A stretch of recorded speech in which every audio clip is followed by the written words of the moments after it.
wasio na tohara nao wanapokea kipawa cha Roho Mtakatifu. Mungu tohara anayoitaka leo sio ile tohara ya kimwili, anataka tohara ya moyo. Tohara ya moyo, moyo wako ufanywe tohara, utahiriwe. Kwa hiyo watashangaa wale wamepokea nani? Roho Mtakatifu, kipawa.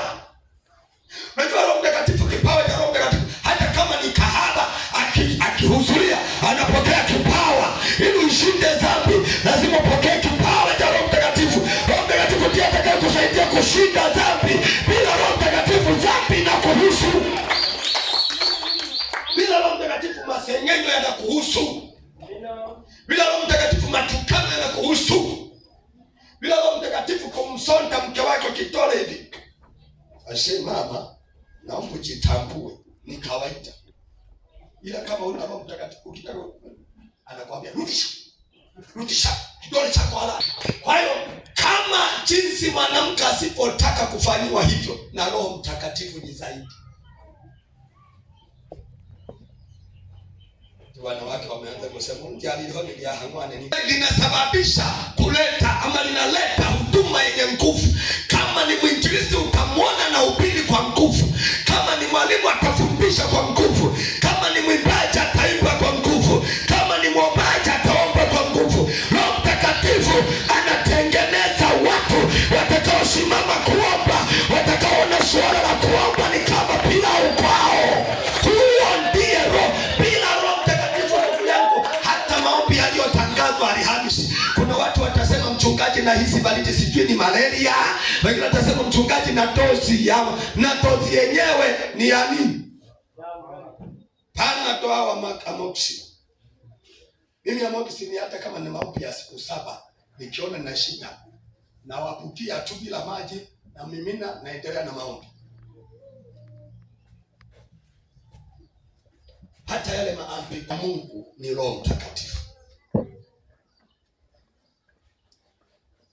Narudia, ukiwa na Roho Mtakatifu, hata kama ni sauti lako ni libaya kama la kwanza, ukiimbisha watu watake wasitake watazama rohoni.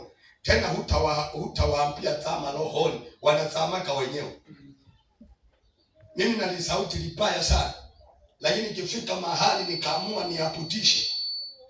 Hata kama hujawahi kulia, hata kama unapigwa na mume wako huliaki machozi, utayatondosha. Sikiliza, huwezi kuhubiri kwa nguvu bila Roho Mtakatifu. Kwanza utajihurumia. Na bahati mbaya umenunua kachati jana, utaki kachafuke. Kesho ndio unatakiwa uvae uingie ofisini for example. Ndio. Unakuta mtu anahubiri. Mwinjilisti, haleluya. Oka ndugu yangu, Yesu ana huruma na wewe. Sikiliza mpaka anapitisha na leso huko, hataki kusweti. Haleluya. Sisi tulio na Roho wa Mungu, nikisimama jukwani naanza kuona watu wote kama sisimizi. Alafu namuona na kuelewa, utanielewaje nimevaa mamlaka ya mbinguni. Jina la Bwana Yesu libarikiwe. Utisho wa Mungu unakuja juu yako. Huyo ni Roho wa Mungu. Sikiliza, ukibatizwa na ukajaa nguvu za Roho Mtakatifu. Unajua ukoje, labda hapa watu ni watengene mazingira ya kuwa na kitu.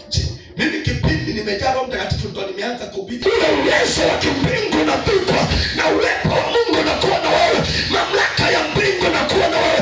Ndipo maandiko yanasema tangu kipindi cha Yohana Mbatizaji, ufalme wa Mungu upatikana kwa nguvu, na wenye nguvu ndio wanaoteka. Lazima uwe na Roho Mtakatifu ndipo uweze kuteka ufalme wa Mungu. Maana ya kuteka ufalme wa Mungu maanake ni kuamuru ufalme wa Mungu. Chochote unachotaka unatekeleza. Mtu mwenye nguvu, na nguvu hizo sio hizo za maharake na maparake, ni nguvu za Roho Mtakatifu. Amen. Ya mtu amejazwa Roho Mtakatifu, amebatizwa Roho Mtakatifu, huwa ni kunena kwa lugha. Kunena kwa lugha kwa mtu hakutudhihirishi kwamba sasa ana roho, maana hata mapepo nayo hunena. Mtu mwingine anaweza kawa na nena lugha ya kuigiza. Mwingine alimsikia tu mampoza na nena rapapasaka, rapasakata, rapatapapa. Oh, tunafuta kesi, rapasapata. Na yeye akisimama tu akihubiri, oh rapasakata, ripapapa, roko sapata. aliye na Roho Mtakatifu afanye hivyo matoito hayo.